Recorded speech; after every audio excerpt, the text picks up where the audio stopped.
They're beautiful. The chairman of the National Fine Arts Council smiled as he stood beneath the enormous silk curtain that concealed the centerpiece of the exhibition. Master Adrian Vale, he announced into the microphone. Your latest collection will undoubtedly redefine contemporary realism. The audience erupted into applause. I remained at the back of the exhibition hall. No invitation badge.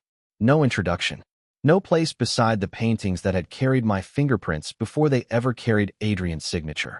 The security guard beside me glanced over. You should step back. I know. My voice stayed calm.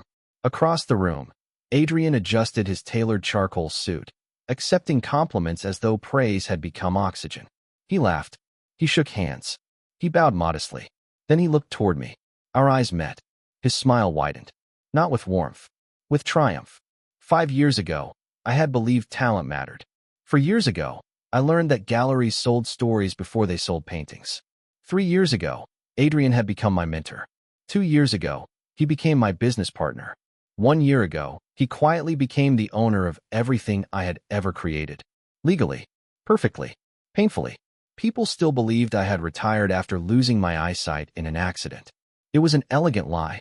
The accident had damaged my left eye, but I could still paint. What disappeared wasn't my vision. It was my name. Adrian had made certain of that. Every contract had my signature. Every transfer looked voluntary. Every masterpiece entered private collections under his authorship. I had painted. He had become famous. No court could undo that. No journalist cared enough to investigate. The world loved success. It rarely questioned where success came from. The chairman raised his hand.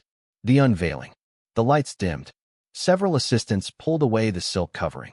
23 paintings appeared beneath brilliant white lights. The audience gasped. A woman whispered behind me. Incredible. They're alive. Another critic nodded slowly. Only Adrian could create work like this. I almost smiled. Only Adrian? No. Only I could. Because I had painted every single imitation hanging on those walls. Not originals. Copies. Every brushstroke had been intentional. Every flaw had been calculated. Every hidden signature had been placed exactly where I wanted it. Adrian believed he had stolen my final masterpiece. He never realized I had let him. The applause grew louder. Flashbulbs exploded across the gallery. Adrian stepped forward dramatically. I dedicate this collection, he said softly, to forgotten artists whose dreams inspired mine. The lie was almost beautiful. A young reporter raised her hand. Master Vale, is it true this collection took 7 years to complete? Adrian answered without hesitation. Art cannot be rushed. I lowered my eyes. 7 years. He even stole the timeline. The gallery director approached him carrying a crystal envelope. Inside rested the contract. An international museum had offered £82 million for exclusive ownership of the collection. The cameras zoomed closer. Congratulations. Adrian accepted the contract with trembling hands. Greed always trembles before victory. He signed immediately, without reading the final verification clause, without asking a single question. Exactly as I expected. A quiet voice interrupted behind me. Mr. Rowan? I turned. A woman in a navy suit stood there. Short black hair. Sharp eyes. No unnecessary expression. Evelyn Shaw. She introduced herself quietly. Department of Cultural Authentication. I recognized the name. She had exposed forged Ming ceramics worth hundreds of millions. She rarely appeared in public. I've been looking for you. I know. She studied my face carefully. You aren't surprised. No. She glanced toward Adrian. Everything is ready. I looked back at the stage. They've already started destroying themselves. Her eyes narrowed. You really knew he'd present them today. I counted on his arrogance. Before she could respond, a loud voice echoed through the hall. Authentication complete. Everyone turned toward the digital display. Green. Approved. The crowd applauded again.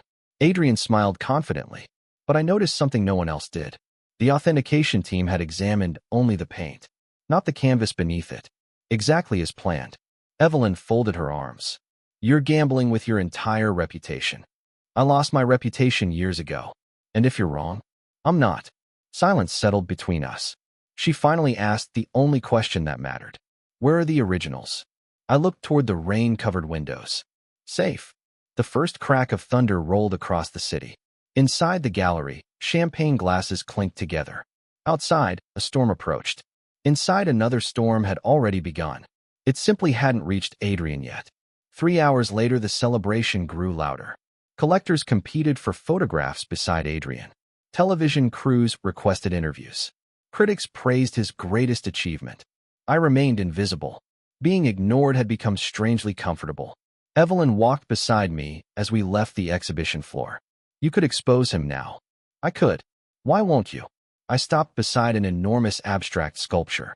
Bronze. Cracked. Beautiful because it had survived being broken. Have you ever watched someone build a tower from rotten wood? She nodded slowly. It always collapses. Exactly. If I interrupt now, they'll blame you. They'll defend him. They'll call me bitter. She understood. People protected heroes until evidence became impossible to deny. Premature truth sounded like jealousy. Perfect timing became justice. Her phone vibrated. She checked the message, then looked directly at me. It has begun. My heartbeat remained steady. What happened? The museum requested a secondary verification. I closed my eyes briefly. There it was. The first domino. They found something? Not yet. They will. Evelyn searched my expression. You don't look happy. I've waited 5 years. Shouldn't revenge feel satisfying? It isn't revenge. I opened my eyes again. It's consequence. The secondary verification room was hidden behind the exhibition hall, away from the cameras and applause. Most guests never knew it existed. Adrian certainly hadn't expected to be summoned there before the evening ended. A young assistant approached him with a polite smile. Master Vale, the museum's acquisition committee has requested one final authentication before the transfer. Adrian laughed. Another one? Didn't we already finish that? It's standard procedure for purchases above 50 million. His smile faltered for the first time that night. Only slightly. Of course. He followed the assistant down the corridor, still carrying the signed contract. I watched from the opposite end of the hall. Invisible. Exactly where I preferred to be. Evelyn stood beside me, hands folded behind her back. They're using multispectral imaging this time. I nodded. They'll see beneath the surface. They'll see everything. 5 years earlier, when Adrian had ordered his staff to remove every canvas from my locked studio, he believed he had stolen my life's final collection.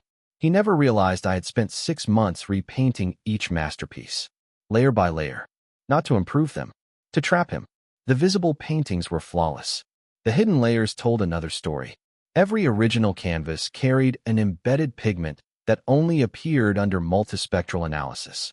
My handwritten initials, my studio inventory code, even dated restoration notes buried beneath the upper paint.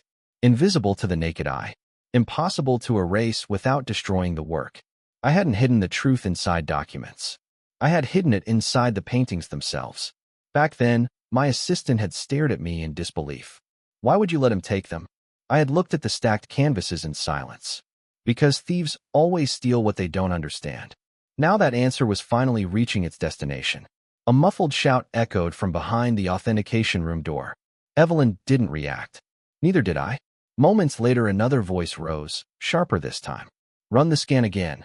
The technicians. Good. Confusion always arrived before certainty. The gallery guests continued celebrating, unaware that history had begun changing behind a locked door. A television host intercepted Adrian's manager outside the corridor. Where's Master Vale? We're ready for the live interview. He'll be right back. The manager forced a smile. Just a routine inspection. Routine. Nothing about tonight was routine. Minutes stretched. The applause in the main hall faded into scattered conversations.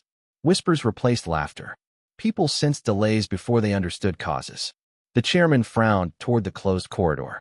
This is taking rather long. A museum trustee answered carefully. High-value acquisitions require precision. Another 10 minutes passed. Then the corridor door opened. Not dramatically, quietly. 3 authentication specialists stepped out carrying sealed evidence cases. No one spoke. Their expressions were enough. The chairman approached immediately. Well, the senior examiner inhaled. We have identified significant inconsistencies. The room fell silent. Adrian emerged behind them, his face unusually pale. There has to be some mistake. His voice sounded thinner than before. The scans indicate multiple concealed author markings beneath the visible paint layers. Someone in the crowd laughed nervously. What does that even mean? The examiner answered without emotion. It means these works contain evidence of prior authorship inconsistent with the declared artist. Camera lenses turned away from Adrian for the first time all evening. Toward the specialists. Toward the evidence. Toward uncertainty. Adrian stepped forward. I commissioned restorations. Hidden markings aren't unusual. Evelyn finally moved. One measured step. Then another. She presented her credentials. Department of Cultural Authentication. The room instinctively parted. Will require all acquisition documents. Adrian's manager protested. This is outrageous. No. Evelyn's voice remained calm. This is procedure. The manager opened his mouth again. She raised one finger. If you interfere with an active cultural fraud investigation, I'll have security escort you outside. He immediately fell silent.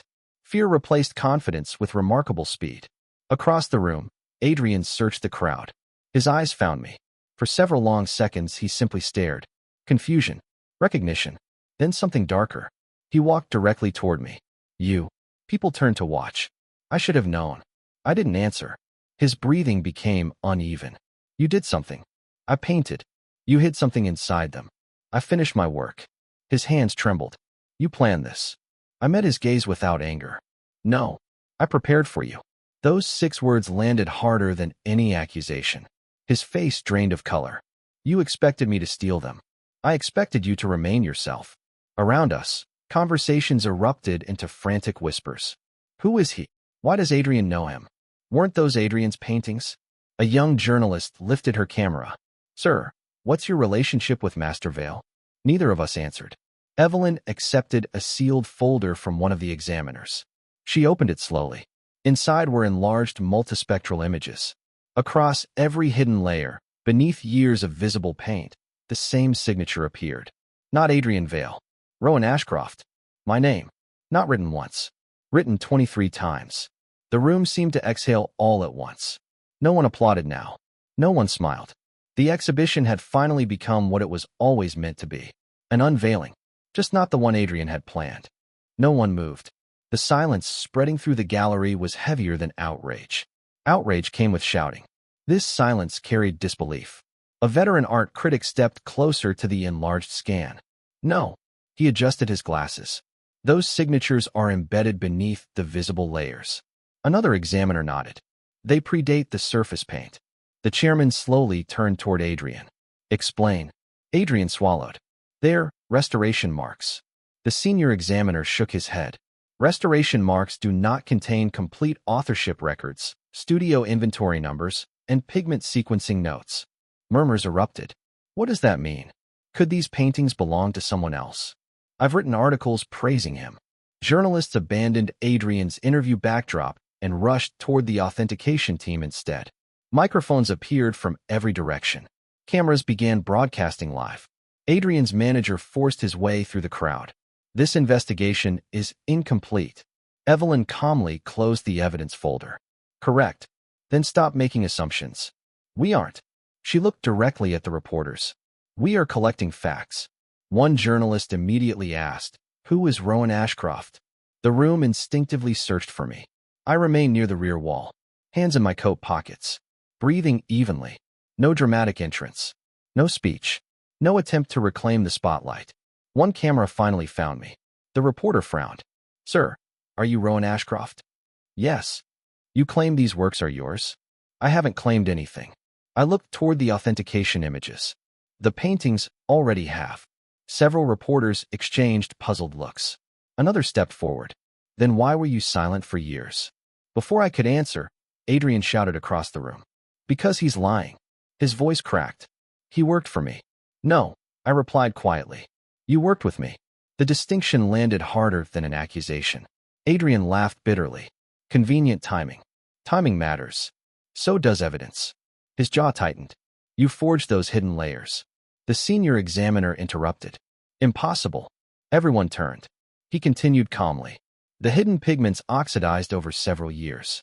They cannot be inserted afterward without destroying the paint above them. The color drained from Adrian's face.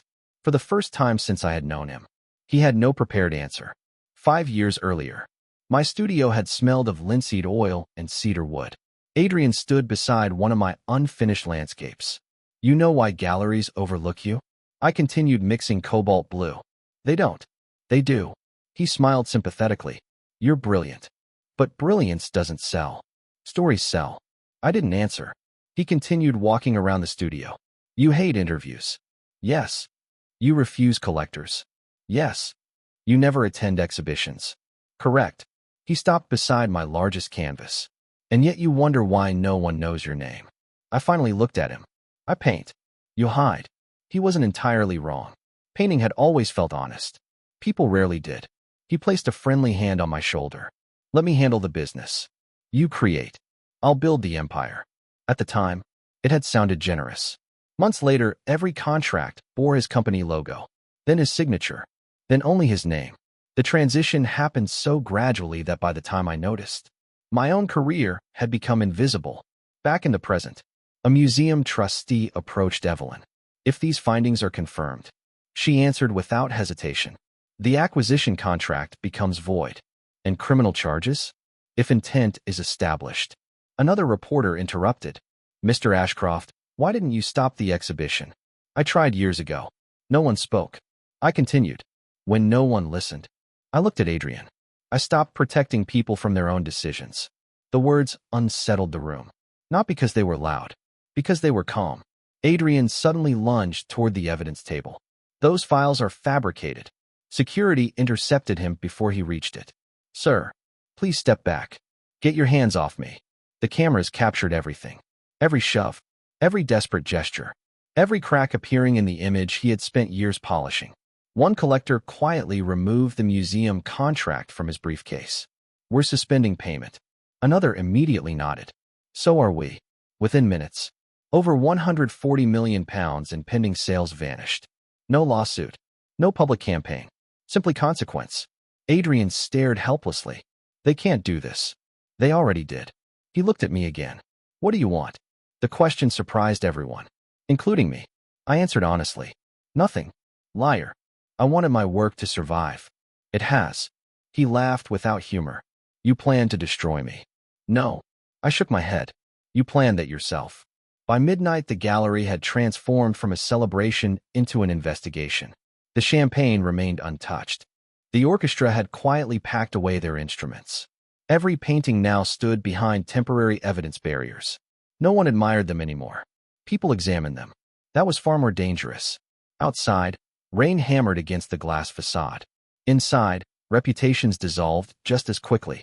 Evelyn stood beside a portable examination table while technicians photographed every canvas. They're remarkable, one of them whispered. She looked up. The paintings. The preparation. He carefully adjusted his gloves before lifting another frame. He documented everything. Indeed, I had. Not because I expected justice. Because I respected the work itself. Art deserved a truthful history, even if artists did not receive one. A young technician looked at me. Mr. Ashcroft. Yes. Did you really know this would happen? I thought for a moment. I knew greed doesn't stop after one theft. He frowned. I don't understand. If Adrian had hidden the paintings, he might have kept them, but he wanted admiration. I glanced toward the empty exhibition stage. So he displayed the evidence against himself. The technician slowly nodded. He exposed himself. Exactly. Around 1 in the morning, the police arrived. Not dramatically. Professionally. 2 detectives requested private interviews with everyone involved. Detective Hannah Mercer sat across from me in a quiet conference room. She opened a notebook. You've remained unusually composed. I've had years. You never filed criminal charges. I filed civil complaints. And they disappeared. She understood immediately. Influence. Money. Connections. Things Adrian possessed. Things I never chased. She folded her hands. So tonight wasn't retaliation. No. It was patience. The detective studied me for several seconds. Most people would have exploded long before now. I almost did. The memory surfaced unexpectedly. One winter evening, 3 years earlier, standing alone inside my abandoned studio, holding a can of paint thinner, ready to destroy every remaining canvas. Not because I hated the paintings, because I hated what they reminded me of. Then old Mr. Elias, the building caretaker, had quietly entered. He had placed a cup of tea beside me. Don't punish the paintings. I had laughed bitterly. They ruined my life. No. He smiled gently. People did. That single sentence had saved every original collection, now resting safely inside a climate-controlled storage vault. Sometimes survival arrived disguised as ordinary kindness. The interview room door opened. Evelyn entered carrying another folder. They found financial records. Detective Mercer looked up. What kind? Insurance. Adrian had insured every painting as original works painted by himself. Mercer's expression hardened. That changes things. It gets worse. Evelyn laid several documents on the table. 3 months ago, he authorized destruction certificates for Rowan Ashcroft's archived studio inventory. I quietly examined the paperwork. There they were. My paintings. Officially declared destroyed. Legally erased. Except, they had never been destroyed. Only their records had. Adrian had tried to eliminate my history before unveiling his greatest triumph. Instead, he had created proof of deliberate fraud. Mercer slowly closed the folder. I think your mentor has a very long night ahead of him. I looked through the rain-speckled window toward the gallery entrance. Police officers escorted Adrian toward an unmarked vehicle. His expensive suit was soaked. His tie hung loose. Reporters shouted questions. Did you steal Rowan Ashcroft's work? Did you forge authentication documents? Are the allegations true? For years, he had walked into galleries through the front entrance while I quietly left through the back. Tonight, our paths crossed once more. He stopped before entering the vehicle. His eyes searched the crowd until they found mine. No hatred remained, only disbelief, as though he still couldn't understand how silence had defeated performance. He opened his mouth, but the detective guided him into the car before he could speak. The door closed. The vehicle disappeared into the rain. Evelyn stood beside me beneath the gallery awning. It isn't over. I know. The trial will be ugly. I know. The media will tear both of you apart. I watched the taillights fade into the darkness. They can only tear apart what's false. She looked at me carefully. And what if the truth hurts too? I smiled for the first time in years. Truth always hurts. That's why it heals. The newspapers called it the greatest forgery scandal in modern British art. By sunrise, every major network had chosen a different villain. Some blamed Adrian. Some blamed corrupt galleries. A few blamed collectors who valued signatures more than paintings. Very few asked the question that mattered. How had one artist disappeared for 5 years without anyone noticing? I turned off the television before another panel discussion began. The rented studio was quiet, smaller than my old workshop. One cracked skylight, whitewashed brick walls, a wooden easel that had seen better decades. For the first time in years, there were no deadlines. No contracts. No interviews. No stolen signatures. Only blank canvas. I stared at it for nearly an hour, then walked away. My hands refused to paint. Not from fear. From exhaustion. Someone knocked. 3 slow taps. I opened the door. Evelyn stood outside, carrying 2 paper cups of coffee. I guessed you hadn't slept. I haven't. She stepped inside without waiting to be invited. The studio smelled of turpentine and rain. She looked around quietly. So this is where you've been hiding. I wasn't hiding. No. I smiled faintly. I simply stopped asking people to look. She handed me the coffee. The police found another storage unit. I didn't react. There are more. She nodded. Your old journals. Sketchbooks. Letters. They weren't destroyed after all. I let out a slow breath. Adrian had tried. Apparently, he hadn't finished the job. What condition? Excellent. She paused. There's something else. I looked at her. The handwriting experts finished comparing your journals to the hidden inscriptions beneath the paintings. And they're identical. No surprise. Only confirmation. Evidence rarely changed truth. It simply forced others to acknowledge it.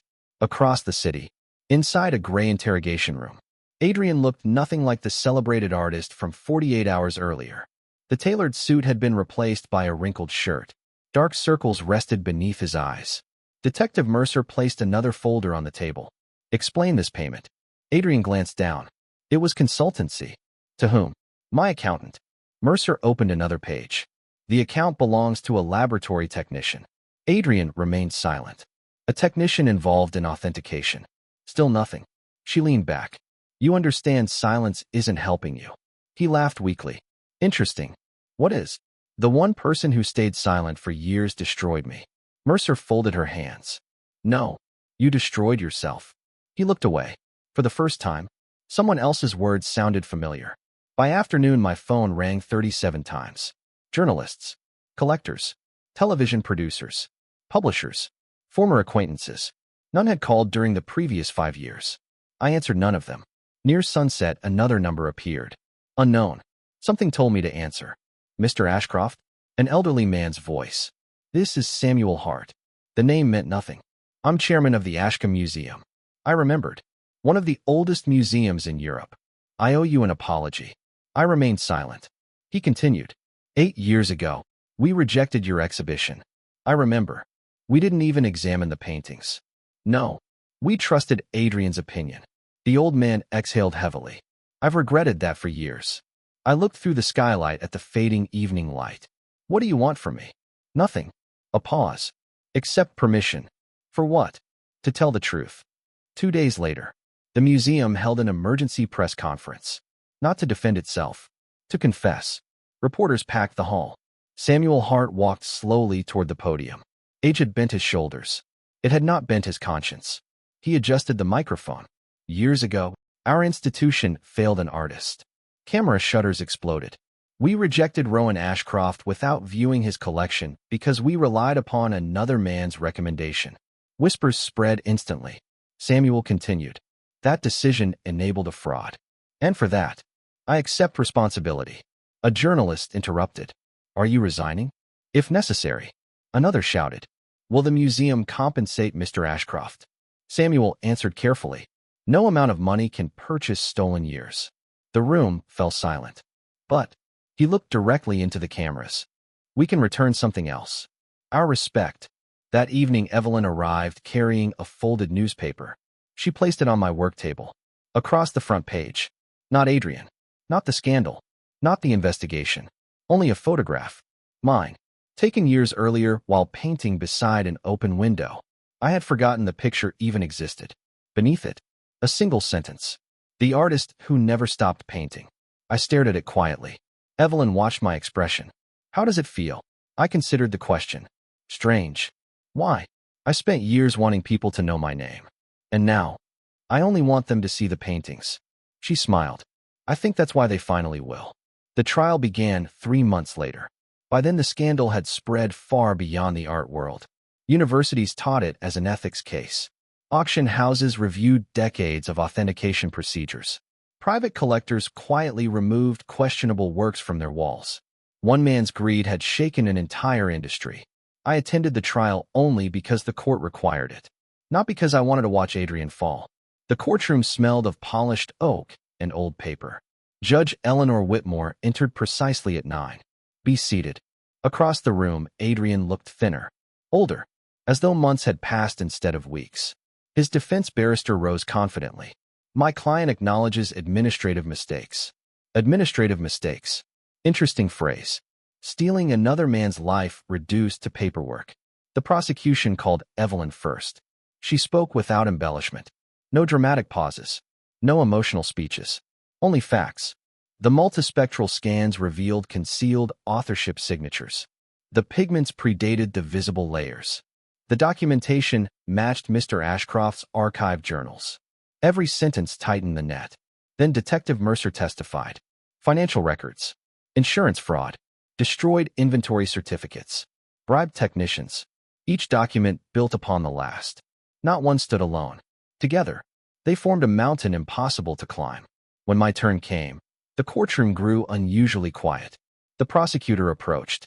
Mr. Ashcroft, did you ever authorize Adrian Vale to claim your work as his own? No. Did you knowingly permit him to exhibit the collection? Yes. A ripple spread across the courtroom. Even the judge looked up. The prosecutor frowned. You allowed it? I knew he would eventually display the paintings publicly. Why? I looked toward the jury. Because hidden truth requires light. The prosecutor nodded slowly. You anticipated forensic examination. I anticipated greed. A member of the jury leaned forward. I continued. If Adrian had hidden the collection forever, no one would have discovered the concealed signatures. But he wanted applause. And applause demands witnesses. The courtroom became so quiet I could hear someone turning pages in the public gallery. The prosecutor smiled faintly. No further questions. During the lunch recess, someone called my name. I turned. Adrian stood at the end of the corridor between 2 officers. He had requested a private conversation. Against my better judgment, I agreed. The officers remained several meters away. Neither of us spoke immediately. Finally, Adrian broke the silence. You never hated me. No. Why? I looked at him carefully. Hatred would have kept me chained to you. He lowered his eyes. I told myself you were weak. I know. I thought silence meant surrender. It often does. He looked confused. But not yours. No. A bitter smile crossed his face. You know what I envied most? I waited. You could paint for 12 hours and forget the world existed. He laughed quietly. I could never do that. You loved the applause more than the work. He closed his eyes. I don't even remember when that happened. Neither did I. Perhaps greed never arrived all at once. Perhaps it accumulated like dust. Invisible. Until one day, everything was covered. An officer approached. Time. Adrian nodded. Then looked at me one last time. I burned your final masterpiece. I know. I wanted to erase you. I know. His voice almost disappeared. I'm sorry. For several long seconds. I searched his face. There was regret there. Real regret. Too late to save him. Not too late to understand him. I believe you. He blinked. You do? Yes. His shoulders trembled. But belief doesn't erase consequence. The officer gently guided him away. I watched him disappear behind the security door. Not with satisfaction. With sadness. Some people lost themselves so gradually. They never realized they had become strangers until there was no road back. The verdict was expected on a Thursday morning. Rain drifted across the courthouse windows in thin silver lines, soft enough to seem harmless.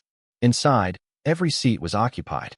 Collectors, students, journalists, museum directors, people who had once applauded Adrian, people who had never heard my name until 3 months ago. Now they all waited together. Not for a painting, for the truth to become official. Judge Whitmore entered precisely at 10. Please be seated. No one whispered. No one shuffled papers. The silence carried the weight of history. The clerk handed the judge the final file. She opened it carefully. This court has reviewed the forensic evidence, financial records, witness testimony, and contractual documentation. She paused. The evidence establishes beyond reasonable doubt that Adrian Vale knowingly misrepresented authorship of 23 paintings. Across the courtroom, Adrian closed his eyes. The court further finds that the defendant committed fraud, conspiracy to deceive, falsification of provenance, insurance fraud, and deliberate destruction of artistic records. Each charge sounded less like punishment and more like another stone placed upon a foundation that had already collapsed. Judge Whitmore removed her glasses. Mr. Vale. He slowly stood. You possessed remarkable opportunity. You possessed extraordinary influence. You chose to use both not to elevate art, but to erase another artist. Her voice remained calm. There are crimes against property. There are crimes against people. And there are crimes against culture. This court considers your actions to be all three. No one looked at me. Every eye remained fixed upon Adrian. It was the first time his audience truly saw him. Not as a celebrated genius. Not as a victim. Simply as the man responsible for his own downfall. The sentence followed. Prison. Financial penalties. Permanent prohibition from directing or authenticating works of art. Every fraudulent sale declared void. Every remaining asset frozen pending restitution. No dramatic outburst followed. Adrian merely nodded, almost as though he had expected this ending long before anyone else. As officers approached, he glanced toward me one final time. There was no anger left, only exhaustion. Then he disappeared through the side door. The courtroom slowly exhaled. The case was over. The consequences had only begun. Outside, microphones surrounded me before I reached the courthouse steps. Mr. Ashcroft, do you feel vindicated? Will you sue every collector? Will you reclaim every painting? Questions overlapped until they became noise. I raised one hand. The crowd quieted. I have one statement. Pens lifted. Cameras focused. For years, I believed my life had been stolen. It wasn't. My name was hidden. My work survived. My integrity survived. And because those survived, so did I. A reporter immediately asked, do you forgive Adrian Vale? I looked across the rain-soaked square. People often confused forgiveness with forgetting. They're different things. Silence. I won't spend the rest of my life carrying hatred. But forgiveness does not erase responsibility. Another reporter shouted. What happens to the paintings now? I answered without hesitation. They'll finally tell the truth. Then I walked away. No security escort. No dramatic exit. Just one man leaving a courthouse. For the first time in years. With nothing left to prove. 3 days later, a convoy of climate-controlled transport vehicles arrived outside the National Gallery Restoration Center. Each truck carried one of the 23 disputed paintings. Curators handled every frame with white gloves. Insurance representatives documented every movement. The process took 11 hours. Not because the paintings were fragile, because history deserved patience. Evelyn watched the final crate disappear through the restoration doors. You could have demanded immediate ownership. I could have. Why didn't you? I rested my hand against the cold steel railing. They belong to history now. And history belongs to everyone. She studied me. I still don't understand you. I spent years believing those paintings were my future. And they're my past. What I paint next. I smiled faintly. Matters more. For the first time since meeting me, Evelyn laughed. A dangerous answer. Why? Because every museum in Europe just became interested in your future. Autumn arrived quietly. Leaves gathered along the pavements outside my studio. For months, I ignored interview requests. Publishers offered memoir deals. Streaming companies proposed documentaries. Collectors doubled their offers every week. I declined them all. The studio remained unchanged. One easel, one chair, one window facing the morning light. That was enough. For nearly 6 weeks, I painted without showing anyone. No assistants. No cameras. No deadlines. The silence that once felt like exile now felt like freedom. One afternoon, Mr. Elias, the elderly caretaker who had once saved my remaining canvases, knocked on the open studio door. He carried a small paper bag. I brought sandwiches. I smiled. You still think I forget to eat? You do. He looked toward the easel. So, finished. I stepped aside. The canvas faced the window. He walked around it slowly, then stopped. His eyes became wet. The painting showed no courtroom, no gallery, no newspapers, only an empty exhibition hall after everyone had gone home. Sunlight entered through tall windows. Dust floated through the air. On the far wall, a single blank frame waited patiently. Mr. Elias stared for a long time. What does it mean? I answered quietly. There's always another painting. He nodded. I like that. So do I. The phone rang just before sunset. Samuel Hart. Mr. Ashcroft. Good evening. I have a proposal. I leaned back against the workbench. I'm listening. The museum board voted unanimously. A pause. We'd like to hold a retrospective. I expected the offer. I didn't expect the condition that followed. Not to celebrate the scandal. To celebrate the work. I remained silent. Samuel continued. No banners about fraud. No sensational marketing. No exploitation. Just your paintings. The room became very quiet. For years. That had been all I'd wanted. Not fame. Recognition. There was a difference. When, 6 months from now, I'll think about it. We hoped you'd say yes. I know. But this decision deserves the same patience the paintings received. Samuel chuckled softly. I suppose that's why they're yours. After the call ended, I looked around the studio.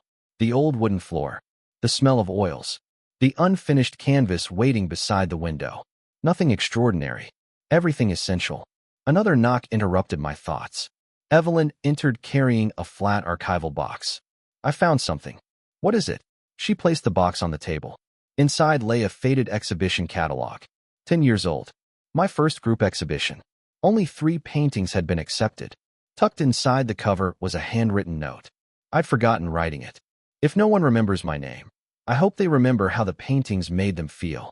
I read the sentence twice, then closed the catalog. Evelyn watched me carefully. You finally got both. I looked at her. What do you mean? They remember your name. She smiled gently. And they'll remember how the paintings made them feel. For a long moment, neither of us spoke. Outside, evening light settled across the city. Inside, the silence no longer carried grief. It carried possibility. Winter arrived with clear skies and sharp mornings. The city no longer whispered my name. It simply accepted it. The scandal that had dominated every newspaper gradually disappeared beneath newer headlines. Markets recovered. Governments argued. Celebrities embarrassed themselves. The world continued exactly as it always had. Only my life had changed. For the first time in years, I woke without wondering who owned yesterday. The Restoration Center invited me to inspect the 23 recovered paintings before they were permanently archived. The conservation laboratory smelled faintly of cotton gloves, old wood, and varnish. Rows of bright examination lamps illuminated every canvas. Chief Conservator Amelia Rhodes greeted me with a warm handshake. "I've wanted to meet you for years. You didn't know my name. I knew the paintings." She smiled apologetically. "Now I know both." She carefully uncovered the first canvas. The colors seemed deeper than I remembered. Not because they had changed, because I had. Amelia pointed toward a tiny section near the lower corner. "We left your concealed signature untouched. You could see it now, only under filtered light." She activated a specialized lamp. Slowly, golden lettering emerged beneath the surface. "Rowan Ashcroft." The room became very still. One of the younger conservators whispered, "It's like the painting has been waiting to breathe." I reached toward the frame, but stopped before touching it. 5 years. Countless lies. Thousands of sleepless nights. Yet the truth had remained inside the canvas the entire time. It had never panicked. It had never argued. It had simply waited. Amelia noticed my expression. "You expected to feel happier." I did. "And it feels." I searched for the word. "Peaceful." She nodded. "Peace lasts longer." As I moved through the laboratory, another conservator approached carrying a leather portfolio. "Mr. Ashcroft, these belong to your old studio." Inside were sketches I hadn't seen in nearly a decade. Charcoal studies, color notes, landscape drafts. Coffee stains still marked several pages. A folded receipt slipped onto the floor. Mr. Elias picked it up before I could. He had insisted on joining me that morning. "You charged clients only enough to buy more paint." He laughed softly. "No wonder you were always broke." "I never learned business." "No." He smiled. "You learned something better." "What?" "You learned enough." Later that afternoon, the museum board gathered around a long oak table. Samuel Hart stood beside a projector displaying the proposal for my retrospective. One board member frowned. "The public will expect the famous disputed collection." Samuel looked toward me. "Will they be included?" I answered carefully. "Yes, but not as trophies." Several members exchanged confused glances. I continued. "They won't be the final room." "What will?" I removed a wrapped canvas from its protective cover. No one in the room had seen it before. The painting showed an elderly caretaker quietly sweeping an empty gallery before sunrise. Light entered through open windows. No visitors. No applause. Only quiet dignity. Mr. Elias stared at the image. His eyes widened. "You painted me. You kept the studio alive." The old man's voice trembled. "I only cleaned floors." "No." I looked at him. "You protected a place where art could survive." Silence settled across the room. Samuel removed his glasses. "This." He cleared his throat. "This should be the final painting." I nodded. "So should I." Construction began 2 weeks later. Workers transformed the museum's East Wing into the largest exhibition space it had opened in decades. Curators debated lighting angles. Architects argued over wall colors. Designers measured distances down to the millimeter. I visited only once. Watching other people prepare for the exhibition felt strangely unfamiliar. For years, preparation had meant protecting evidence. Now, it meant welcoming people. That difference mattered. One evening, Evelyn found me sitting outside the studio watching snow settle onto empty benches. She carried no documents, no evidence, no investigation files, only 2 cups of tea. I almost miss solving crimes. "You'll find another. They're exhausting. So is painting." She laughed. "I doubt it." I looked toward the snow-covered street. They both asked the same question. She raised an eyebrow. "Which is, what really happened?" She smiled thoughtfully. "I suppose they do." Neither of us spoke again for several minutes. The silence between us had changed too. It no longer carried unfinished business. It carried understanding. 6 months later, the Ashka Museum opened its doors before sunrise. Hundreds of visitors already waited outside despite the cold. Students wrapped in scarves. Retired painters. Families. Collectors. People who had traveled across Europe. None of them knew I was standing among them, wearing a simple gray coat. I wanted to hear them before they knew who I was. A young art student unfolded the exhibition brochure. "I heard the last room is different." Her friend nodded. "They say it isn't about revenge." "Then what's it about?" "No idea." An elderly woman quietly answered before either could speculate further. Perhaps it's about surviving. The doors opened. Visitors entered slowly. No one ran. Museums encouraged patience. I walked several rooms behind the crowd. The first gallery displayed my earliest works, paintings created before I had ever met Adrian. Small labels described technique, never scandal. The second gallery explored the years of collaboration. Documents appeared beside unfinished sketches, contracts, letters, studio photographs. No dramatic language, only facts. People lingered there longest, not because they enjoyed betrayal, because they recognized how ordinary it looked. Greed rarely announced itself. It arrived politely. The third gallery held the recovered masterpieces. Each painting displayed 2 images beside it. The finished work, the concealed signature revealed through multispectral imaging. Visitors stared quietly. Some cried, not because the paintings were expensive, because they understood how long the truth had waited beneath the surface. Then came the final room. No cameras, no speeches, no dramatic soundtrack. Only one painting. Mr. Elias sweeping an empty gallery before dawn. Beneath it, a small brass plaque. Every masterpiece survives because someone chooses to protect it when no one is watching. The room remained almost completely silent. After several minutes, a little boy tugged at his mother's sleeve. "Is that the famous painting?" She smiled gently. "I think. It's the most important one." I felt someone step beside me. "Samuel, you never wanted the exhibition to end with victory." "No. You wanted gratitude." I looked toward Mr. Elias, who stood quietly near the doorway, embarrassed by the attention. I wanted people to notice those who never asked to be noticed. Samuel nodded. "They have." As evening approached, the museum emptied. Only staff remained. I wandered alone through the galleries. The walls that had seemed overwhelming during construction now felt peaceful. I stopped before the final painting. Behind me came the familiar sound of slow footsteps. "Mr. Elias, you know?" he said softly. "I've been thinking." "Dangerous habit." He laughed. "You always thank me for saving your paintings." I did. "I don't think that's what happened." "No." He looked around the silent gallery. "I think your paintings saved you." I considered his words for a long time. Perhaps he was right. Not because art solved suffering, because it gave suffering somewhere honest to live. I smiled. They probably did. Together we stood in comfortable silence while the museum lights slowly dimmed. Outside, the city moved forward. Inside, nothing needed proving anymore. The letter arrived on an ordinary Tuesday. No official seal. No solicitor's stamp. Only my name, written in careful handwriting I recognized immediately. Adrian Vale. I stared at the envelope for several seconds before opening it. Inside was a single sheet of paper. No excuses. No legal arguments. No attempt to rewrite history. Only a letter. "Rowan, prison has a way of removing every distraction. For the first time in years, I have nothing except time. At first, I hated you. Then I hated the investigators. Then the journalists. Eventually, I realized I had run out of people to blame. Only one name remained. Mine. Do you remember the first painting you ever showed me?" I laughed because the tree leaned slightly to the left. You smiled and said the wind had been stronger that morning. I didn't understand. You painted what was true. I painted what people wanted to believe. Somewhere along the way, I stopped wanting to create and only wanted to be admired. That difference destroyed me. If this letter reaches you, don't reply. You owe me nothing. I only wanted someone to know that I finally understood what I stole. It wasn't your paintings. It was your years. Adrian. I folded the letter carefully. There was no satisfaction in reading it. Only a quiet sadness. Regret could transform a person.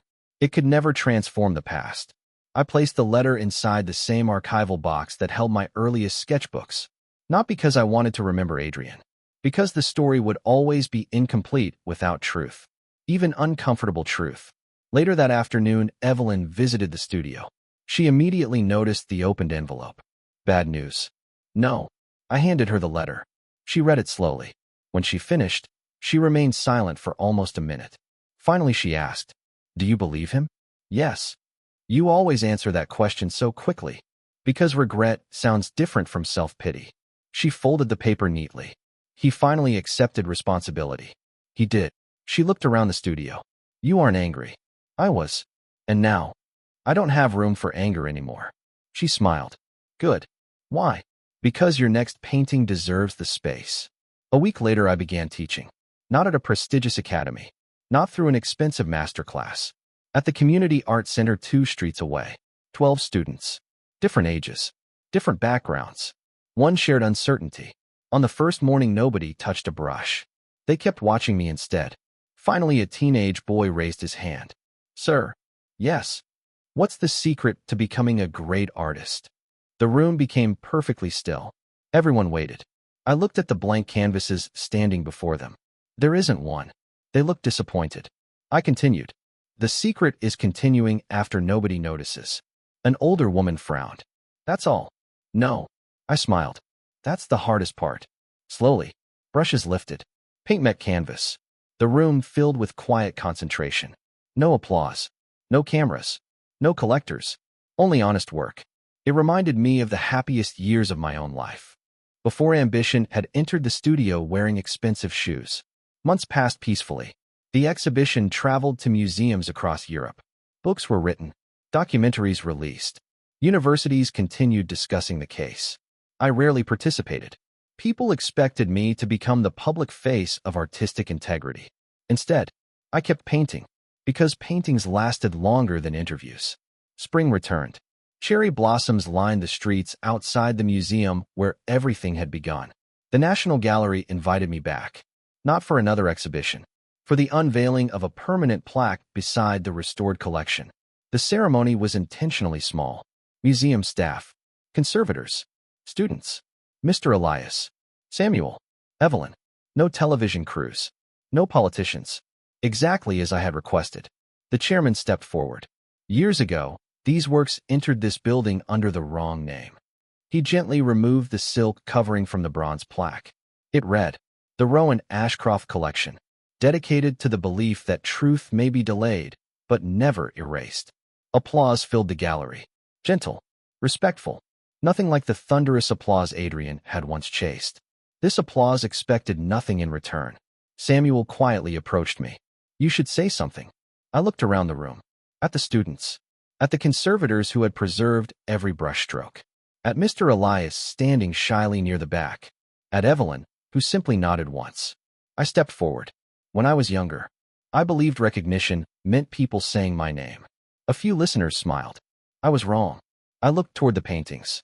Recognition is when your work remains honest even after you're gone. The gallery fell silent. I lost years. I lost opportunities. I lost a life I thought I would have. I paused, but I never lost the ability to choose who I became afterward. I glanced toward the plaque. That choice mattered more than anything taken from me. No one applauded immediately. Some truths deserved silence first. Then the room slowly filled with quiet clapping. Not because the speech was remarkable, because everyone understood it. As evening settled, the guests gradually departed. Mr. Elias waved goodbye. Samuel left for another meeting. Even Evelyn eventually headed toward the exit. She stopped halfway. You coming? In a minute. She smiled knowingly and disappeared through the doorway. I remained alone with the paintings. The same 23 canvases. Once hidden, once stolen, now simply themselves. Sunlight from the western windows slowly faded across their surfaces. The concealed signatures could not be seen with the naked eye. They didn't need to be. The truth no longer depended on being visible every moment. It had already endured. I walked to the final painting in the collection. Not the most valuable, not the most famous. Simply the one I had painted on a quiet morning long before anyone knew my name. A small tree leaned slightly to the left. Because the wind had been stronger that day, I smiled.